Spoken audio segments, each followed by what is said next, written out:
Лудогорец, така че и днес те ще се надяват техните любимци да запишат нов успех срещу един отбор, който в исторически план никога не е печелил трите точки.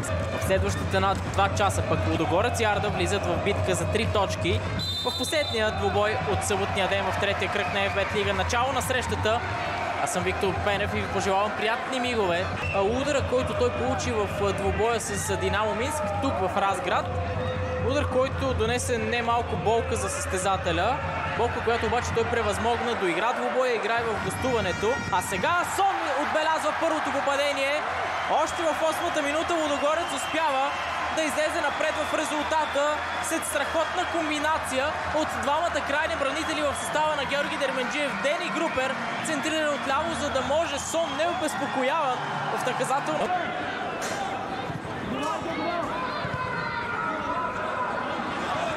Кайо Видалов. Много центриране. Квадводуа стреля 2-0 за Лудогорец. Втора асистенция от началото на срещата за Дени Групер. А ето какво носи Квадводуа, когато е на терена за своя тим.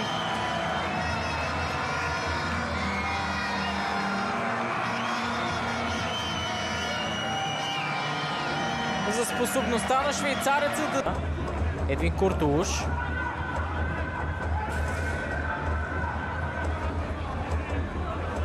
Този път вече изпанеца с топката. Хубаво изглеждащо подаване. Шанс за Лудогорец. Резултата е 3-0. Около минута и половина след началото на второто полувреме играчите на Георги Дерменджиев правят огромна крачка към трите точки. Ако не видим нещо наистина впечатляващо от Арда, то Лудогорец ще запише втория си успех от началото.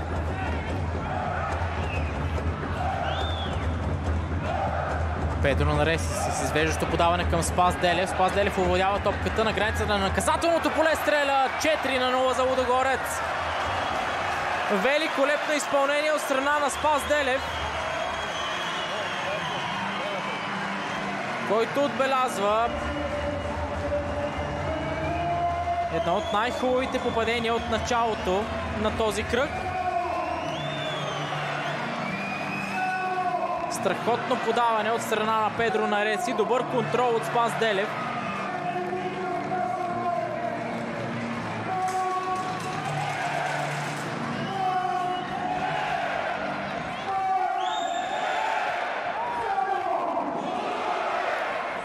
Велковски не бе в позиция.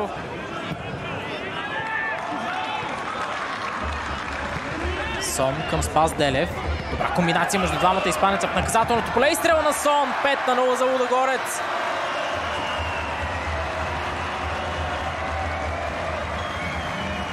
Две попадения за Сон в днешната среща. Една асистенция на неговата сметка и само минути след като се премести отляво на защитата на Лудогорец, изпанеца отново полезен, само че в атака за своя отбор.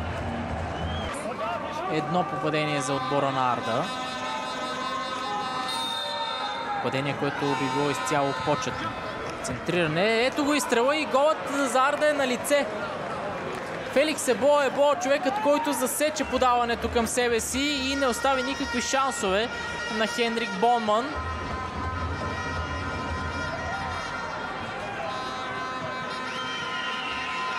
Именно тези ръководи тима в 64 срещи, записвайки 29 победи, 14 равенства и 21 загуби и оставяйки на един двубой от това да класира Арда в Европа.